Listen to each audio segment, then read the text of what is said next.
Hello Philippines, hello world! This is Chichay, ang inyong estudyanteng vlogger! Siya nga pala, wala pang pasukan ngayon. So deserve natin yung maligo sa dagat. Kung kayo puro lang plano, kami kinuluran na namin. Ay siya nga po pala, pupunta nga po pala kami sa Dapya. Sa Dapya po guys, ay maraming mga bato doon at saka yung sandya is white. Alam nyo naman guys, dito lang tayo makakalanghap ng sariwang hangin sa dagat at makaka-relax tayo. Bilang mga estudyante, kung stress ka na, punta ka ng dagat para makarelax ka. Ayan guys, malapit na kaming dumating yan. Papakyut pa nga at sobrang excited. May nakita po pala ako sa gilid nangingisda or hindi ko alam kung namimingwit siguro. So nga po pala guys, andito na kami sa gitna ng daanan ng mga lancha, tsaka kahit ano pa mga malalaking barko. Kaya siguro may lilo dito. Malapit na kami guys. Ay, yan po pala ay cousin ko. Yung bukid na yan ay tinatawag na Dapya. Diyan kami pupunta. Diyan kami maliligo at sobrang ganda doon. Ayan, makikita nyo naman yung view niya. Yung shape ng mga bato, yung lapad ng mga bato niya. Ang ganda, sobra. Saka linaw pa ng dagat dito. Napakalinis. Malayo sa may mga basura. Sarap pala talaga tingnan yung gawa ni Lord, no?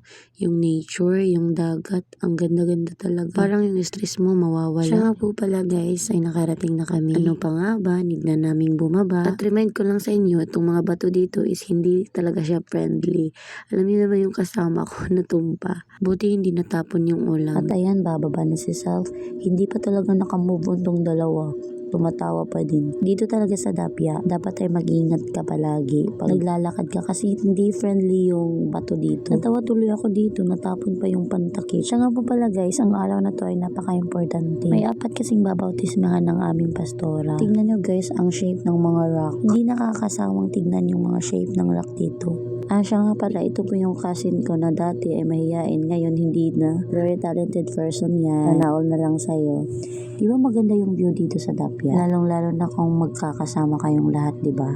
Masaya talaga maligo ng dagat pag nagkakasama. Miss ko tuloy yung pagkabata ko noon. Lagi po kasi kami naliligo sa dagat noon. Yung sumasakay kami ng bangka tapos lulunurin namin. Siya nga pala, pupunta na tuloy kami sa aming paroroonan kasi hindi pala to yung totoong area namin na gusto. Nasa likod pala yung gusto naming area. Ang likod kasi nito ay merong white sand kaya doon kami.